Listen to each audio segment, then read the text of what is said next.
Ok, ici je vais vous montrer un exemple de comment on va déterminer les tendances. Donc, je vais commencer d'abord à weekly. Ok, ici nous sommes en weekly. En weekly, voici la tendance weekly qui est en cours. Ça, c'est une tendance baissière weekly. Pourquoi c'est une tendance baissière weekly? On a une impulsion formée de chandeliers de même couleur et on a eu un breakout. Ok. Donc ça, on a une tendance baissière. Donc weekly est dans une tendance baissière. Donc à l'intérieur de cette tendance baissière weekly, on va aller chercher quoi? La structure daily. Donc ici, dans cette tendance baissière, nous avons la structure. Donc vous voyez un peu la différence. En weekly, nous parlons de tendance. En daily, nous parlons de structure. À l'intérieur de cette structure, nous avons des tendances baissières. Nous n'avons pas une seule tendance. Nous avons plusieurs tendances. Weekly, on a une tendance baissière. Daily, on a une structure baissière qui est à l'intérieur de la tendance baissière weekly.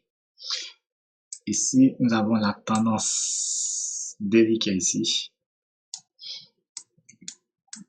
Donc, ça, c'est la tendance daily. Et on va aller en H4 pour déterminer la structure H4 qui est à l'intérieur de cette tendance daily. Donc, ici, vous avez la structure H4 qui est à l'intérieur de la tendance daily. OK? Et ici, vous avez la tendance H4. Et on va partir en H1 pour déterminer la structure qui est à l'intérieur de cette tendance H4. Donc, à l'intérieur de cette tendance H4, voici la structure H1 qui est à l'intérieur. Donc, ici, vous voyez ici, on a la dernière tendance H1 qui est là, qui a été brisé, le breakout.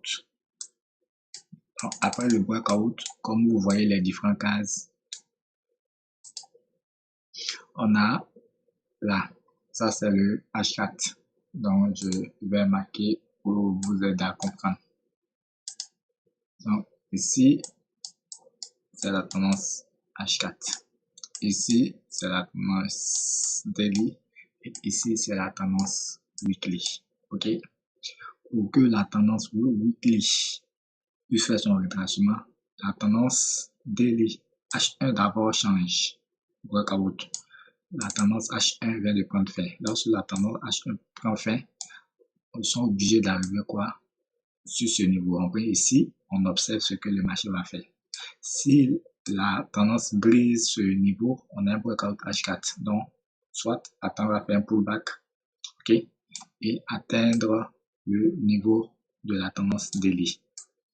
Et ici, on observe également, si le marché ne donne pas un signe de retournement et que le marché brise le niveau daily, alors le marché maintenant va viser le sommet de la tendance weekly. Donc, soit de faire un pullback et atteindre le weekly. Voici comment nous allons poursuivre ou bien trader le retracement jusqu'à ce que le retracement nous donne quoi? Un signe de retournement. Le signe de retournement, c'est-à-dire le marché peut se retourner à ce niveau, ou le marché peut se retourner à ce niveau, ou le marché peut se retourner à ce niveau.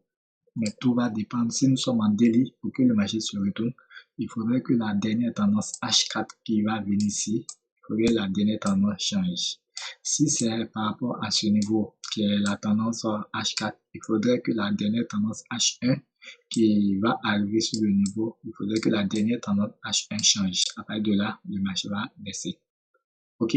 Donc, voici un peu comment les tendances sont imbriquées à l'intérieur des autres. Et pour trader le pullback, on va commencer sur la plus petite de l'état et trader au fur et à mesure. H1 a brisé, H1 a fait son pullback, on fait un buy. Et ici, tant que le marché n'arrive pas à ce niveau, à chaque breakout, on peut essayer de prendre les traders jusqu'à ce que le marché arrive à ce niveau. Et on va observer ce que le marché fera. OK? Donc, à chaque niveau de la tendance, on observe ce que le marché fera. Pour un H4, H1 doit faire un breakout. En daily, H4 doit faire un breakout. En weekly, daily doit faire un breakout. OK?